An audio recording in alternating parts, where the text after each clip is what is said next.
बढ़ने का एक अर्थ ये लगाया जाता है कि इंसान ने मृत्यु को हराने की कोशिश की है और उसे पीछे धकेल दिया है। लेकिन इसका दूसरा पहलू ये भी है कि दुनिया के करीब 200 करोड़ लोगों के पास पर्याप्त भोजन नहीं है खाने के लिए। इसलिए आज भी जनसंख्या और उसके प्रभावों पर बात करना जरूरी है। दुनिया की आबादी 760 करोड़ है। जनसंख्या के मामले में टॉप 3 देशों की बात करें तो अब भी पहले नंबर पर चीन है, जहां लगभग 140 करोड़ लोग रहते हैं। दूसरे नंबर पर भारत है और तीसरे नंबर पर अमेरिका है। पहले दूसरे नंबर पर जो देश हैं उनके मुकाबले अमेरिका में कितने कम लोग रहते हैं। दुनिया की 52% आबादी की उम्र 30 वर्ष से कम है, लेकिन इनमें से 90% युवा विकासशील और गरीब देशों में रहते हैं। सिर्फ भारत की बात करें तो भारत की 65% आबादी युवा है।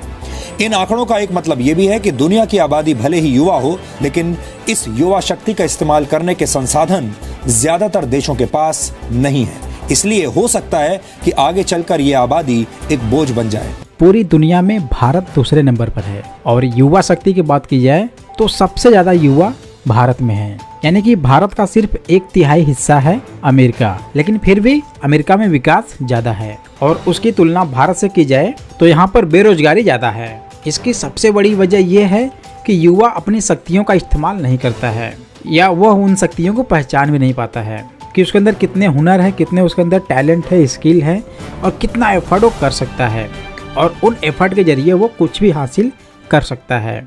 अब आपको ये बताते हैं कि जनसंख्या की वजह से दुनिया में कितनी असमानता है। दुनिया में 77 करोड़ लोग ऐसे हैं जो प्रतिदिन $2 से भी कम यानी 112 रुपए से भी कम कमाते हैं। दुनिया के 62 अमीर लोगों के पास दुनिया भर के 50% गरीबों से ज्यादा संपत्ति है।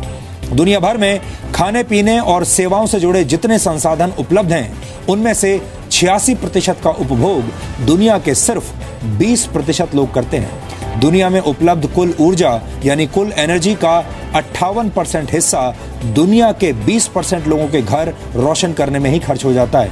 इसी तरह दुनिया के सिर्फ 12% लोग 85% जल संसाधनों का उपभोग करते हैं। दुनिया में 34,000 लोग हर साल किसी न किसी वजह से अपने मूल स्थान से पलायन करने पर मजबूर होते हैं। यूनाइटेड नेशंस के एक आंकड़े के मुताबिक दुनिया भर में कम से कम 2 करोड़ लोग रेफ्यूजी यानी शरणार्थी हैं। आपको जानकर अफसोस होगा कि दुनिया भर में 6 करोड़ 20 लाख लड़कियों की पढ़ाई हर साल छुड़वा दी जाती है, जबकि विकासशील देशों की 11 करोड़ लड़कियां 5वीं कक्षा से आगे पढ़ नहीं पाती। दुनिया भर के विकासशील देशों में हर रोज करीब 47,000 लड़कियों की शादी 18 वर्ष से कम उम्र में ही कर दी जाती है। पूरी दुनिया में बहुत बड़ी आबादी की पहुंच अब भी बुनियादी संसाधनों तक नहीं पहुंची है।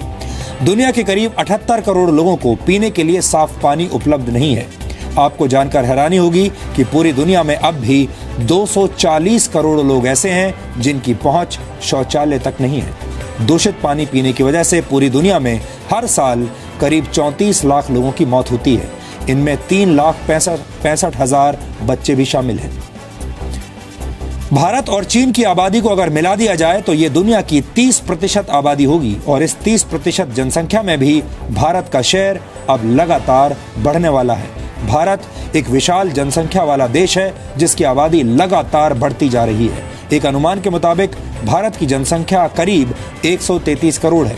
कहा जाता है कि भारत आबादी के मामले में हर वर्ष ऑस्ट्रेलिया जितना बड़ा देश पैदा करता है, लेकिन आपको जानकर हैरानी होगी कि भारत के हर राज्य की जनसंख्या दुनिया के किसी न किसी देश की जनसंख्या के बराबर है या फिर उससे ज्यादा है। यानी हम कह सकते हैं कि दुनिया के ज्यादातर देश हिंदुस्तान के आंगन में खेलते हैं।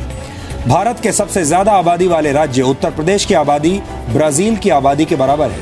उत्तर प्रदेश की जनसंख्या 22 करोड़ से ज्यादा है। भारत के दूसरे सबसे ज्यादा आबादी वाले राज्य महाराष्ट्र की जनसंख्या जापान की जनसंख्या के बराबर है। महाराष्ट्र की जनसंख्या 12 करोड़ से ज्यादा है। इसी तरह राजस्थान की जनसंख्या थाईलैंड के बराबर है। मध्य प्रदेश की जनसंख्या लगभग ईरान की आबादी के बराबर है। पंजाब की बात करें तो उसमें मलेशिया की आबादी समा सकती है। उत्तराखंड की बात की जाए तो एक पुर्तगाल उत्तराखंड में समा जाएगा। कर्नाटक की आबादी फ्रांस के बराबर है, जबकि केरल और कनाडा की आबादी लगभग एक समान है। ये आंकड़े बताते हैं कि भारत पर जनसंख्या का कितना दबाव है। इस बात को एक वीडियो के जरिए समझने की कोशिश करते हैं। ये एक भारतीय ट्रेन की तस्वीरें हैं जिस पर बड़ी संख्या में लोग लटके हुए हैं। बैठने के लिए सीटें नहीं हैं, जगह कम है, यात्री ज्यादा हैं।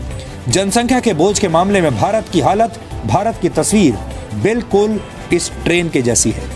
पहले IMF ने यह अनुमान लगाया था कि सन 2022 तक भारत की आबादी चीन से ज्यादा हो जाएगी, लेकिन इसके बाद जून 2017 में UN की एक और रिपोर्ट आई जिसके मुताबिक भारत सन 2024 तक दुनिया का सबसे ज्यादा आबादी वाला देश बन जाएगा। लेकिन सवाल यह है कि क्या भारत के पास इतनी बड़ी आबादी को अच्छा जीवन और रोजगार देने की शक्ति है? भारत में 10 से 35 साल के युवाओं की आबादी करीब 56 करोड़ है। इस युवा शक्ति के जरिए भारत डिफेंस, मेडिकल और टेक्नोलॉजी के क्षेत्र में दुनिया की एक बड़ी ताकत बन सकता है। 2025 तक भारत को 8 करोड़ नई नौकरियों की जरूरत होगी। इसके अलावा 2022 तक देश को करीब 10 करोड़ स्किल्ड युवाओं की जरूरत होगी। इतनी जल्दी ये जरूरत पूरी होना बहुत मुश्किल है। परेशानी की बात यह भी है कि देश में अनपढ़ युवाओं की संख्या करीब 27 करोड़ है। हमारे युवा पढ़ाई कर भी लें तो भी वो नौकरी के काबिल नहीं बन पाते। एसोचैम की एक नई रिपोर्ट के मुताबिक भारत के 5,500 बिजनेस स्कूल से MBA करने वाले सिर्फ 7% छात्र ही नौकरी के काबिल होते हैं, नौकरी के लायक होते हैं। और अगर बाकी के 93% छात्रों को नौकरी मिल भी जाती है तो वो सिर्फ 10 से 12 हजार रुपए प्रति महीने की नौकरी ही कर पाते हैं। ये सिर्फ बिजनेस स्कूल्स के आंकड़े हैं, लेकिन अगर आप दूसरे क्षेत्रों पर रिसर्च करेंगे तो वहां पर भी हालात ऐसे ही हैं। हमारे देश में युवाओं की भीड़ है, लेकिन काबिलियत की कमी है, स्किल की कमी है। भारत में रोजगार बढ़ने की रफ्तार काफी कम है। तो बात साफ है, नौकरियां तो हैं, रोजगार तो हैं, लेकिन युवा शक्ति उसके लिए योग्य ही नहीं है। जैसा कि अभी आप वीडियो में देख पा रहे हैं, 2025 तक आपको इतने युवाओं की जरूरत तो पड़ेगी, लेकिन क्या भारत इतने युवाओं को स्किल्ड दे पाएगा? और क्या वो युवा स्किल्ड को ले पाएंगे जिससे कि वो युवा उस नौकरियों में काबिल बन पाएंगे? देश की 70% आबादी गांव में रहती है। भारत की 60% जमीन पर फसल पैदा की जाती है, लेकिन इसके बावजूद हमारे देश में 20 करोड़ से ज्यादा लोग रोजाना भूखे सोते हैं। बढ़ती जनसंख्या की वजह से देश में वाहनों की संख्या भी तेजी से बढ़ रही है, लेकिन सड़कों के निर्माण की रफ्तार उतनी तेज नहीं है। भारत का रोड नेटवर्क दुनिया में दूसरे नंबर पर है, लेकिन यह भी भारत की आबादी के लिए अब कम पड़ रहा है। ये हालात देखते हुए भारत के पास सिर्फ 2 ही विकल्प हैं। पहला, या तो भारत अपनी जनसंख्या वृद्धि में कमी लाने के लिए मजबूत उपाय ढूंढे, या फिर भारत शिक्षा, बुनियादी ढांचे, रोजगार और स्वास्थ्य जैसे क्षेत्रों में भारी निवेश करे ताकि इन युवाओं का जीवन स्तर बेहतर हो और युवाओं की यह आबादी संसाधनों पर बोझ बनने की बजाय देश को आगे बढ़ाने का काम करे। अब हम आपको दुनिया की आबादी से जुड़े कुछ ऐसे आंकड़े दिखाना चाहते हैं जो इतने रोचक हैं कि इन्हें आप अपने परिवार और दोस्तों के साथ शेयर भी करना चाहेंगे। अगर आप 760 करोड़ लोगों को गिनना शुरू करेंगे तो आपको करीब 200 वर्ष लग जाएंगे। 700 करोड़ कदम चलने पर आप पूरी दुनिया के 133 चक्कर लगा सकते हैं। आज से ठीक 214 साल पहले यानी सन 1800 में दुनिया की आबादी 100 करोड़ हुआ करती थी। इसके बाद दुनिया की आबादी को डबल होने में 130 वर्ष का वक्त लगा। 1930 में दुनिया की आबादी 200 करोड़ हो गई। इसके बाद तो दुनिया की आबादी में जैसे पंख लग गए। 1960 में दुनिया की आबादी 300 करोड़ हो गई। 1974 में 400 करोड़, 1987 में 500 करोड़ और वर्ष 1999 में दुनिया की जनसंख्या बढ़कर 600 करोड़ तक पहुंच गई। 2011 में दुनिया की जनसंख्या 700 करोड़ हो गई। अब 2050 तक इसके 900 करोड़ हो जाने का अनुमान है। वैसे अगर 700 करोड़ लोग एक साथ कंधे से कंधा मिलाकर खड़े हो जाएं तो अमेरिका के लॉस एंजलिस शहर में समा सकते हैं। यानी बढ़ती जनसंख्या की वजह से जगह की कमी होने का खतरा नहीं है, लेकिन जनसंख्या बढ़ने से सुविधाओं और संसाधनों का बैलेंस बिगड़ जाएगा। वैसे अभी की बात करें तो हर 1 सेकंड में करीब 4 लोगों का जन्म होता है, जबकि हर सेकंड मरने वाले लोगों की संख्या 2 है। आपसे संवाद करते हुए पिछले 1 मिनट में भी दुनिया की आबादी में करीब 240 लोग जुड़ चुके हैं। 2008 में पहली बार शहरों में रहने वाले लोगों की जनसंख्या गांवों में रहने वाले लोगों से ज्यादा हो गई थी। दुनिया के शहरों की आबादी फिलहाल 410 करोड़ है, जबकि दुनिया की ग्रामीण आबादी 350 करोड़ है।